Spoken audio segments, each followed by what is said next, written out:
ಎಲ್ರಿಗೂ ನಮಸ್ಕಾರ. ಎಲ್ಲರೂ ಹೇಗಿದ್ದೀರಾ? Welcome to my channel. Vlog ಇವತ್ತು 32, ಓಕೆನಾ?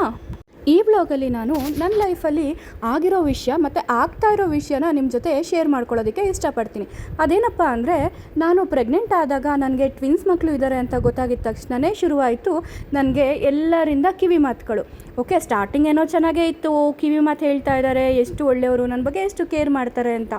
ಆದರೆ ಹೋಗ್ತಾ ಹೋಗ್ತಾ ಹೋಗ್ತಾ ಹೇಗಾಯಿತು ಅಂದರೆ, ಆ ಕಿವಿ ಮಾತುಗಳು ನನಗೆ ತಲೆಯಲ್ಲಿ ಗುಯ್ಗುಡಕ್ಕೆ ಶುರು ಮಾಡ್ತು.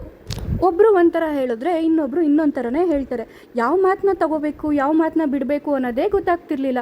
ಒಬ್ಬರು ಈ ರೀತಿ ಮಾಡಬೇಕಮ್ಮ ಅಂತ ಬುದ್ಧಿವಾದ ಹೇಳಿದ್ರೆ, ಇನ್ನೊಬ್ಬರು ಆ ಥರ ಮಾಡಬಾರ್ದಮ್ಮ, ತುಂಬಾ ತಪ್ಪು, 3 ಎತ್ತೋಳು 6 ಎತ್ತೋಳಿಗೆ ಹೇಳ್ಕೊಡ್ತೀಯಾ, ಹಾಗೆ ಹೀಗೆ ಅಂತ ಮಾತುಗಳು. ಯಾಕೆ, ನಮಗೇನು ಬುದ್ಧಿ ಇಲ್ವಾ? ಎಲ್ಲನೂ ಅನುಭವದಿಂದನೇ ಬರಬೇಕು ಅಂತ ಏನೂ ಇಲ್ಲ.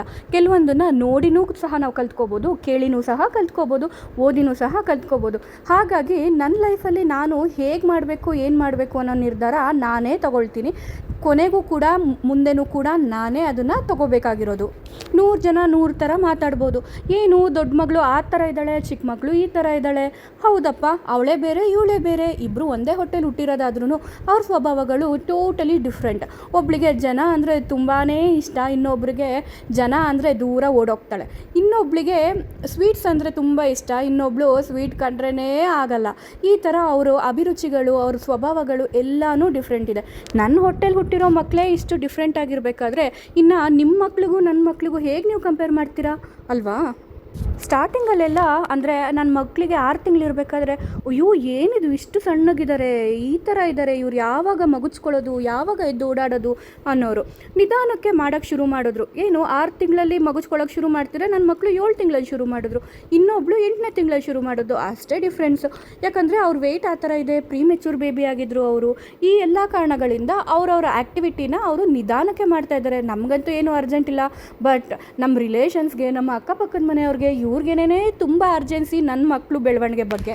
ಸೊ ನಿಮ್ಮೆಲ್ಲರಿಗೂ ತುಂಬಾ ಥ್ಯಾಂಕ್ಸ್, ನನ್ನ ಜೀವನದಲ್ಲಿ ಮೂಗು ತೂರಿಸ್ಕೊಂಡು ತುಂಬಾ ಅಡ್ವೈಸ್ನ ಕೊಟ್ಟಿದ್ದಕ್ಕೆ. ಯಾಕಂದರೆ ನೀವು ಅಡ್ವೈಸ್ ಕೊಟ್ಟಿರೋದ್ರಿಂದನೇ ಈಗ ನನ್ನ ಮಕ್ಕಳು ತುಂಬಾ ಚೆನ್ನಾಗಿ ಬೆಳೀತಾ ಇದ್ದಾರೆ. ಈಗ ನನ್ನ ಮಕ್ಕಳಿಗೆ 1 ವರ್ಷ 4 ತಿಂಗಳಾಗಿದೆ. ಎಲ್ಲ ಆ್ಯಕ್ಟಿವಿಟೀಸ್ನು ಮಾಡ್ತಾ ಇದ್ದಾರೆ. ಎದ್ದು ನಿಂತ್ಕೊಂಡಿದ್ದಾಳೆ, ಓಡಾಡ್ತಾ ಇದ್ದಾಳೆ, ಆಟ ಆಡ್ತಾ ಇದ್ದಾಳೆ, ಎಲ್ಲನೂ ಚೆನ್ನಾಗಿ ನಡೀತಿದೆ. ಥ್ಯಾಂಕ್ ಯು ನಿಮ್ಮೆಲ್ಲರಿಗೂ, ತುಂಬ ಹೃದಯದ ಧನ್ಯವಾದಗಳು. ನಾನೇನಾದರೂ ಆಡೋರ ಮಾತಿಗೆ ತಲೆ ಕೆಡಿಸ್ಕೊಂಬಿಟ್ಟಿದ್ರೆ ಇಷ್ಟೊತ್ತಿಗೆ ಮೆಂಟ್ಲಾಗ್ಬಿಟ್ಟು ಹುಚ್ಚಾಸ್ಪತ್ರೆ ಸೇರ್ಕೋಬೇಕಾಗಿತ್ತು. ಸದ್ಯಕ್ಕೆ ಅದು ಕೂಡ ಏನೂ ಆಗಿಲ್ಲ, ಯಾಕಂದರೆ ನಾನು ತುಂಬ ಸ್ಟ್ರಾಂಗ್ ಇದ್ದೀನಿ. ಹೀಗೆ ನನ್ನ ಸ್ಟ್ರಾಂಗ್ ಮಾಡಿದ್ದು ಕೂಡ ನೀವೇ. ಹಾಗಾಗಿ ನಿಮ್ಮೆಲ್ಲರಿಗೂ ಪ್ರೀತಿಯ ಧನ್ಯವಾದಗಳು. ಓಕೆ, ಬಾಯ್.